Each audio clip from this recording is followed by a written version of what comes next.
So I made a video about the idea of I read backwards, and I talked about that, and I'll probably have more to say because there were some questions. But one thing that I wanted to add to that I've noticed is when I read backwards, I also see the same names often come up again and again. And so part of it is they're influential in the kind of things I read about, which is a lot of cognitive and social sciences. But there are 7 names that I've realized that I noticed keep popping up who either I hadn't heard of at all in a couple cases, or I'd heard of them, but I had a very narrow idea of what they did. And if I was reading forward, like looking for the highlights, I probably would not have read these people. And it is the case, so 2 of these people are basically considered founders of the field of sociology. Well, actually 3, but one of them I think a lot of English-speaking sociology people still might not know. And so you might have heard of them, or they might have heard of them, they might have said, yeah, they're worth reading.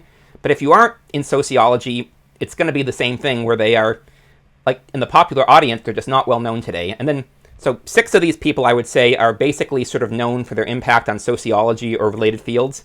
And one is a mathematician. It's also interesting because, so the mathematician, Robert Penrose, is also by far the most recent of these writers. And so I knew Penrose for the Penrose tilings, and those are cool.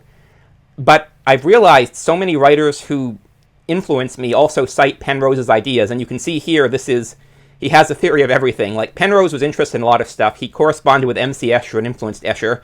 And he influenced a lot of other thinkers, including on, like, topics that I'm interested in, like emergent order.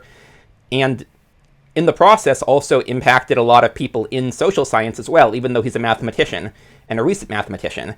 So I haven't read any of his stuff. I want to read this book. I want to read a couple of his other books. He's one of those writers where I've known I want to read him for a while, and I just have so many people I want to read, but he is high on my priority list. And then the next guy is also known for his impact on math, even though he was not a mathematician, really. I mean, he was a polymath, but he was also considered one of the founders of sociology, but he's less well known in the English-speaking world, and I talked about him already, and that's Vilfredo Pareto, who today he's basically just known for the 80-20 rule, which is 80% of your outputs come from 20% of your inputs generally, roughly speaking.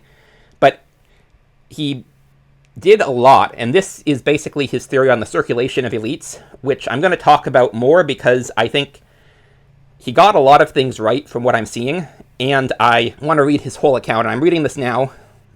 So this is the first one of these people that I'm actually reading, and I knew the Pareto principle, but aside from that, I didn't know anything else he did, and I would have assumed he was a mathematician like Penrose, when really he did a lot, but his main interest was in sort of sociology-esque stuff. But at least being known for the Pareto principle is sort of a positive thing, because the next guy on my list, next writer on my list, is Herbert Spencer, who today is basically known as the person who, when people blame Darwin for social Darwinism, you say, no, that was Herbert Spencer's idea. But Spencer was, again, like Pareto, he was a polymath with a lot of interesting ideas on emergent order, and I see, especially like mid-century writers, cite him again and again. Modern writers cite him less because he's fallen out of favor, and I really only see like libertarian writers citing his ideas on freedom. But again, he was someone who wrote a lot on emergent order and was hugely influential here. And most of his books are out of print, but also print on demand. I was able to get this used one on emergent order, which is a topic that interests me, so I'll probably read this one kind of soon as well. And again, even though I suspect that the way that social Darwinism is presented is an unfair depiction of Spencer. As I learn more about ideas and follow them back, I realize a lot of people like this end up getting badly strawmans, so I don't know enough to confirm it at this point. I haven't read him, but I suspect that's probably the case here. And then, certainly with Darwin, like, Darwin was strawman for social Darwinism, even though he wasn't, and Spencer might just be easier to blame because he is a less well-known figure, but when I've read him more, I can actually comment on this, or when I've read him, I can comment on this. And then next up, we have John Dewey, who is best known for basically being the one to, supposedly, like, he was one of the big reasons we have the modern education system where students are separated by grades, and they have this, you sit at the class and you do sort of rote work on the Prussian model, which I think is one of the worst ideas we have had in modern history, so I was inclined to dismiss him. But it was either Samuel Francis or James Burnham, I think, who blamed Dewey for a lot of what was wrong with the modern world, and I thought, like, if he has had that much of a negative impact, even if he's completely wrong, he might be worth reading, but I don't really want to. Like, it's sort of with, like, hearing Popper on Hegel, where the way Popper talks about Hegel, he's so important I should read him, but also doesn't sound like I want to. And I've had other people speak more positively on Hegel. I still don't know if I will read Hegel. Like, it's one of those things where I should, and then, as I say, when I feel like I should read something, I don't. So I need to actually have a reason to read Hegel. But with Dewey, I got that reason from Christopher Lasch, where Christopher Lasch praised Dewey for his defense of basically democracy, populism, the ability of people to govern themselves. And so I am now curious, and I got this used collection of his ideas. He, like Spencer, is mostly out of print but available with print-on-demand books. But I don't like paperbacks as much to begin with, and I really hate print-on-demand, so when that's the only option, I try to get used books if I can. And this seems like a good starting point because it's a collection of a lot of his ideas. And then next up, we have the two who I said, people who are in sociology are going to be like, well, of course you'd read these in a history of ideas because they're big to sociology.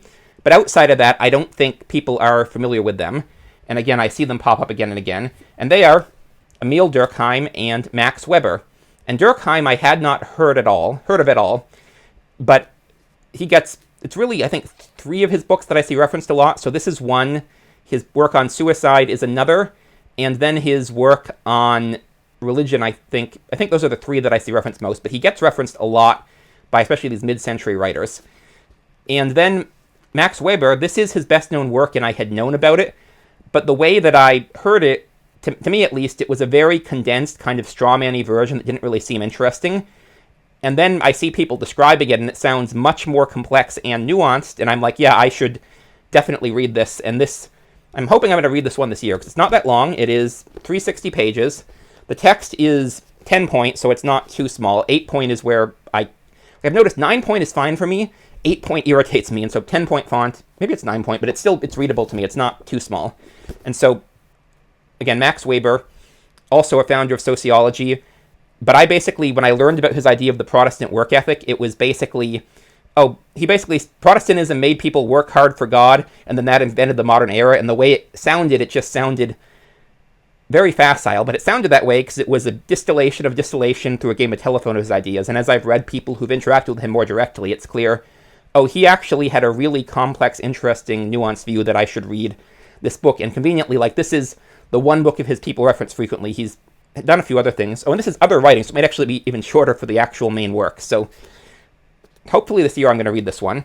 And then the last one is Henri Bergson, and again, it's mainly this book, Creative Evolution.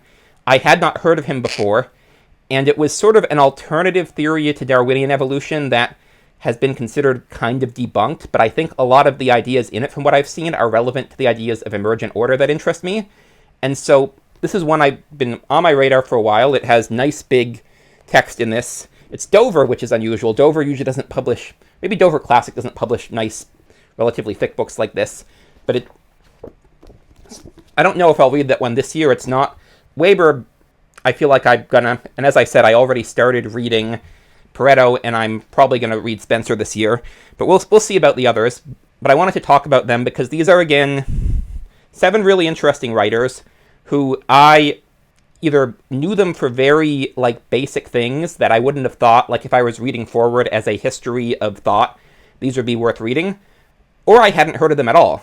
And so I don't know if they're of interest to people, but I wanted to mention them and talk about them a bit. And also, this is another demonstration of why I read backwards, and I'll have more videos on that too. Anyways, thanks for watching. I'm Magpie. This is Leela, and I'll see y'all in the next one.